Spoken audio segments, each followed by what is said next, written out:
25 जनवरी 1970 को इनका जन्म हुआ था एक सैनी परिवार में और उसके बाद से इन्होंने लॉ की डिग्री हासिल की। राष्ट्रीय स्वयंसेवक संघ से ये जुड़े और वहीं पर उनकी मुलाकात मनोहर लाल से हुई। मनोहर लाल उनसे प्रभावित हुए और उसके बाद भारतीय जनता पार्टी इन्होंने ज्वाइन किया। वहां से पूरा राजनीतिक सफर इस शख्स का शुरू होता है। नायब सैनी, जिनकी तस्वीरें आप देख रहे हैं, बतौर 11वें मुख्यमंत्री अब वो हरियाणा के सामने आएंगे। दूसरी तरफ अध्यक्ष वो बीजेपी के हरियाणा में बना दिए गए थे क्योंकि एक बड़े ओबीसी चेहरे के तौर पर उन्होंने अपने लिए बीते दिनों, जब वहां पर मुख्यमंत्री मनोहर लाल थे, उन्होंने अपनी जगह बनाई। सांसद है वो और ऐसे में उन्हें अब मुख्यमंत्री पद के लिए चुन लिया गया है। ये तय है।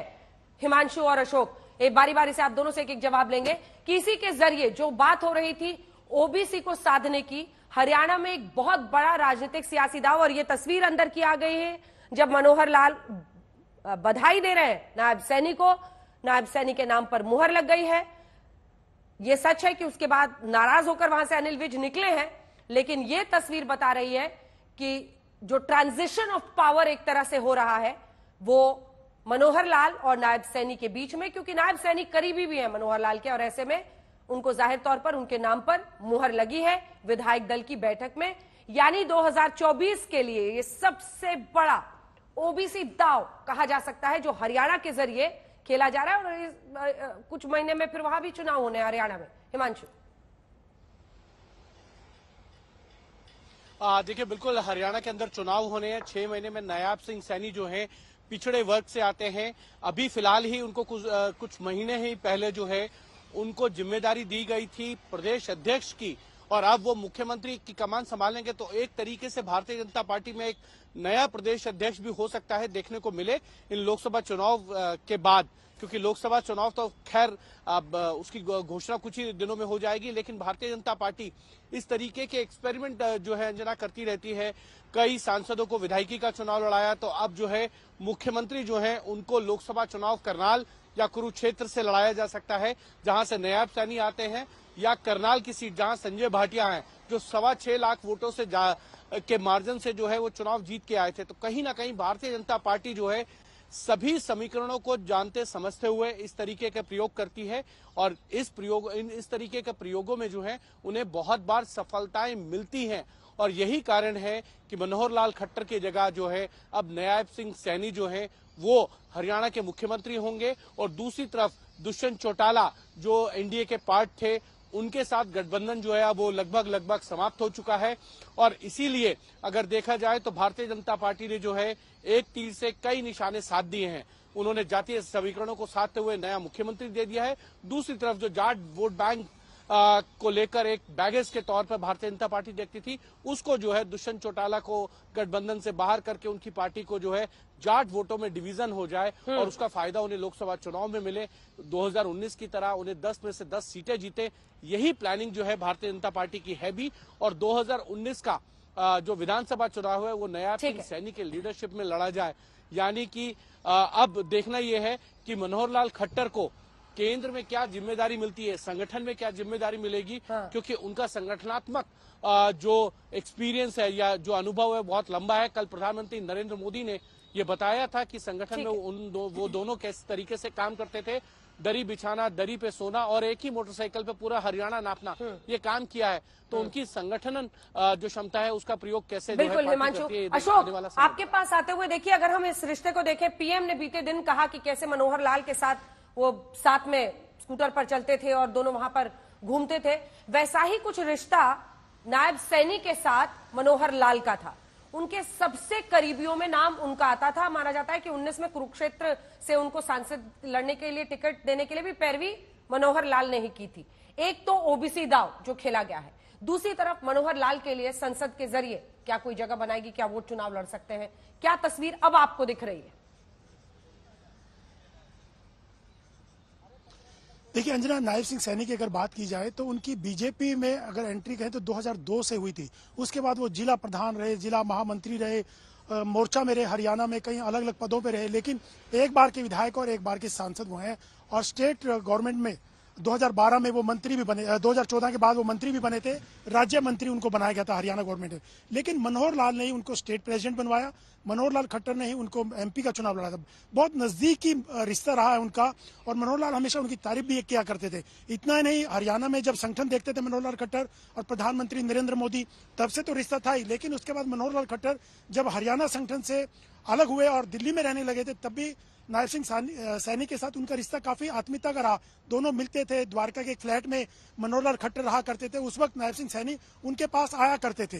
तो दोनों का रिश्ते का जो जुड़ाव था वो हमेशा से बना रहा, चाहे वो हरियाणा में संगठन के नाते रहा या उसके बाद जब मनोहर लाल संगठन से थोड़ा दूर हुए, हरियाणा की पॉलिटिक्स से संगठन से दूर हुए, दिल्ली में जब रहा करते थे, उस वक्त भी दोनों के संपर्क दोनों का बना रहा अंजना। और जहां तक ओबीसी की बात है, हरियाणा में ओबीसी को लेकर के बीजेपी ने एक दाव जरूर खेला है। और जहां तक जाट पॉलिटिक्स है, अब डिप्टी सीएम किसी को बनाया जाएगा, जाट नेता को बनाया जाएगा या पंजाबी कम्युनिटी से, क्योंकि मनोहर लाल खट्टर आते थे, क्या उनका डिप्टी सीएम होगा, ये अब देखना होगा।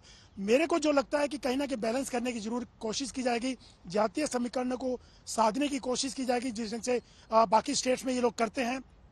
मुख्यमंत्री के साथ एक डिप्टी सीएम या 2 डिप्टी सीएम बना करके, क्योंकि लोकसभा के चुनाव हैं, फिर अक्टूबर में विधानसभा के चुनाव है, उससे पहले चुनाव हो जाएंगे। तो कहीं ना कहीं बीजेपी ने एक कोशिश की है। एक तो ये जो कहीं ना कहीं लग रहा था 10 साल की जो सरकार थी, 9 साल से ज्यादा समय हो गया था, उसको देखते हुए हरियाणा की कहीं ना कहीं एक एंटी इनकम्बेंसी अगर उनको लग रहा होगा, उसको पाटने की कोशिश की, एक नया चेहरा दे करके। गुजरात में भी ऐसे एक्सपेरिमेंट किया गया था, और मंत्रिमंडल में बहुत सारे चेहरे, ऐसे नए चेहरे दिखाई देंगे ताकि जो एंटी इनकम्बेंसी है उसको दूर किया जा सके। और जहां तक अनिल विज की नाराजगी की बात है, वो क्योंकि अंबाला डिस्ट्रिक्ट के महामंत्री भी रहे हैं और अनिल विज बड़ा चेहरा रहे हैं, बड़ा कद्दावर नेता है, हरियाणा के नंबर 2 में मंत्री थे और बड़े नेता के तौर पे थे। तो कहीं ना कहीं उनको इस बात की नाराजगी रही होगी नायब सिंह सैनी को लेकर के, हो सकता है ऐसा रहा हो, ताकि वो मीटिंग में अनाउंसमेंट से पहले वो चले गए होंगे।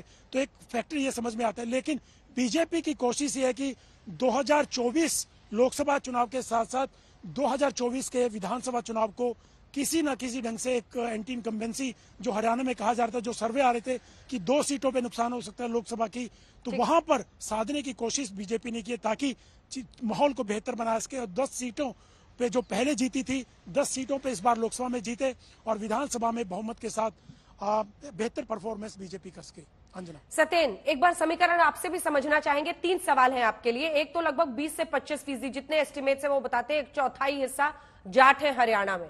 ऐसे में ओबीसी को, सैनी समुदाय से आने वाले को मुख्यमंत्री बनाया गया है। क्या डेप्यूटी सीएम के लिए कुछ किया जा सकता है? कैबिनेट क्या गुजरात के ही मॉडल पर यहां पर भी पूरा का पूरा बदल डालने वाला फॉर्मूला चलेगा, या यहां पर कुछ संकेत मिले हैं कि वही लोग फिर से बनाए जा सकते हैं?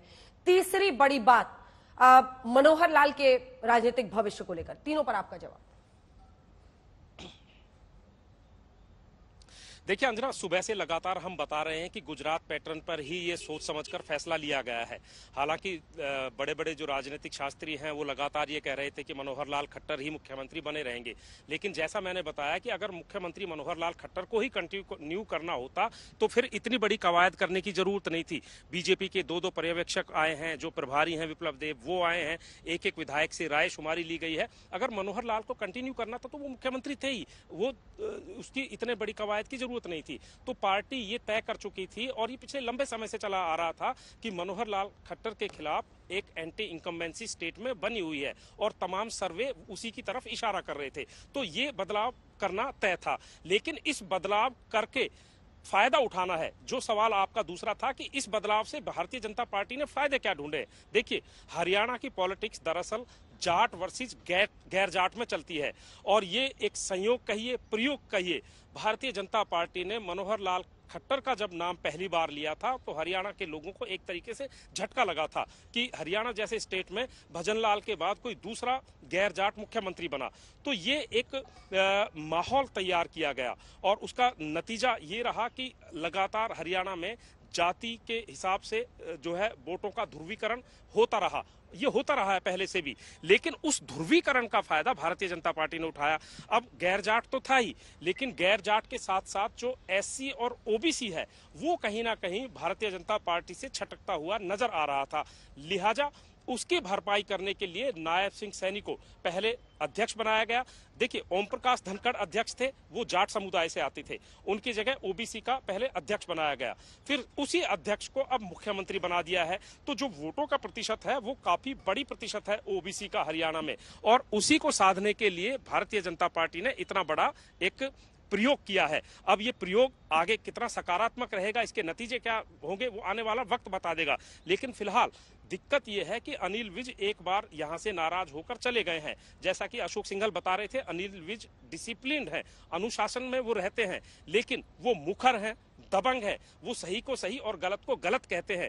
चाहे पब्लिक प्लेटफॉर्म हो, विधानसभा हो, या फिर वो सड़क पर खड़े हों। वो अकेले ऐसे नेता हैं जो रात के 2-2 बजे तक जनता दरबार लगाते हैं, हरियाणा के लोगों की बात सुनते हैं। तो वो उनकी छवि है, वो उन्होंने एक ऐसी छवि बनाई है कि मैं गलत बात ना सहन करता हूं, ना मैं बर्दाश्त करता हूं। आज भी वो यहां से चले गए हैं। हालांकि अब चूंकि पॉलिटिक्स है, उनको मान मनोबल की कोशिश होगी। हो सकता है जो डिप्टी सीएम वाला समीकरण है, क्योंकि डिप्टी सीएम की एक सीट तो खाली भी हुई है, दुष्यंत चौटाला अब इस गठबंधन का हिस्सा नहीं है, तो हो सकता है, और वो पंजाबी समुदाय से भी आते हैं, तो पंजाबी वोट नाराज ना हो तो अनिल विज को डेप्टी चीफ मिनिस्टर भी बनाया जा सकता है। लेकिन ये भारतीय जनता पार्टी ने जिस तरीके से सोची समझी प्लानिंग के तहत ये पूरा खेल रचा है, उसका फायदा शायद भारतीय जनता पार्टी को इन चुनावों में मिल सकता है। बिल्कुल हिमांशु, देखिए अब संभालना है, क्योंकि अगर अनिल विज को की नाराजगी ऐसे चुनावों के पहले तो मोल नहीं लेगी भारतीय जनता पार्टी किसी भी हाल में। एक तो अगर आप में से किसी के पास भी एग्जैक्ट टाइम हो कि शपथ ग्रहण कब हो सकता है, शाम 5 बजे, पहले आपने सत्येंद्र 4 बजे बताया था, राजभवन में कम टाइम लिया गया है। और दूसरा, क्या उप मुख्यमंत्रियों को लेकर या फिर मंत्रियों को लेकर आज ही ऐलान होगा, या सिर्फ सीएम ही आज शपथ लेंगे? हिमांशु, देखिए, मुझे लगता है कि अगर उप मुख्यमंत्री बनाए जाएंगे अंजना, तो आज ही उनकी भी शपथ कराई जाएगी। और मुझे लगता है थोड़ी देर में जब विधायक वहां से निकलेंगे तो बात साफ हो जाएगी कि कितने उप मुख्यमंत्री जो हैं वो बनाए जा रहे हैं और किन जातीय समीकरणों को साधते हुए। दूसरी चीज ये है कि अनिल विज की नाराजगी जो है वो हमेशा से रही है, चाहे वो मनोहर लाल खट्टर से हो, या क्योंकि वो स्पष्टवादी लोग हैं, व्यक्ति के तौर पे देखे जाते हैं, और ये माना जाता है कि उनको जो बात कहनी होती है वो आलाकमान के साथ में भी खुलकर कहते हैं। जैसे मैंने आपको पहले भी बताया था कि होम मिनिस्ट्री में जब उनका एक डिपार्टमेंट जो है लोकल इंटेलिजेंस का उनसे लेकर मुख्यमंत्री ने अपने पास ले लिया था, तब उन्होंने अपनी नाराजगी जताई थी। एक बार पार्टी ने उनको जो है पार्टी आलाकमान पर किसी तरीके के दबाव बनाने को लेकर जो है उनको पार्टी ने सस्पेंड भी कर दिया था, और उनको उसके बाद उनका सस्पेंशन रिवोक भी हुआ, वो पार्टी में भी आए हैं। अब सवाल यह है कि नायब सिंह सैनी, क्योंकि उतना बड़ा उनका अनुभव भी नहीं है जिस तरीके का अनुभव जो है वो अनिल विज का है, तो अनिल विज जरूर जाहिर तौर पर जैसे ही नायब सिंह सैनी का नाम अनाउंस हुआ होगा उन्होंने अपनी नाराजगी जरूर जताई होगी। और उसी क्रम में अगर देखें तो संजय भाटिया उनको जो है मनाते हुए बाहर आए और ये कहा कि वो उनको छोड़ने आए हैं, लेकिन जैसा सत्येंद्र बता रहे थे कि उनका हाथ पकड़ा हुआ था, वापस लेके जाने के कवायद वो कर रहे थे, लेकिन वो माने नहीं। और अब देखना यह है कि क्या अनिल विज को जो है वो उप मुख्यमंत्री बनाया जाएगा, पार्टी उनको मना लेगी। लेकिन मैं इतना जरूर कह सकता हूं कि बीजेपी का जो आज का लीडरशिप है वो बहुत स्ट्रांग है, बहुत मजबूत है। वो अपने नेताओं को जो है मान मनोबल करके मना भी लेता है और समझा बुझा भी लेता है कि देखिए आपको मानना होगा, पार्टी ने ये फैसला लिया है। ये वो पार्टी नहीं है 2014 से पहले के उमा भारती के सामने शिवराज सिंह चौहान को जो है वो मुख्यमंत्री का नाम घोषणा की गई और उमा भारती नाराज होकर बाहर आ गई और उन्होंने कहा कि वो देख लेंगी, और उसके बाद उमा भारती ने अपनी अलग पार्टी बना ली। आज किसी भी नेता में उस तरीके के ये कहें कि दम नहीं है तो ये बात सही है, और इसीलिए अनिल विज के लिए कहीं ना कहीं पार्टी ने जो सोचा होगा उस पर उनको मना लिया जाएगा जल्दी, मुझे लगता है, और पार्टी के सीनियर नेताओं से मिलने भी जाएंगे। लेकिन इतना जरूर है कि पार्टी ने जो फैसला लिया है नायब सिंह सैनी को मुख्यमंत्री बनाने का, वो ओबीसी को अपने पक्ष में रखने का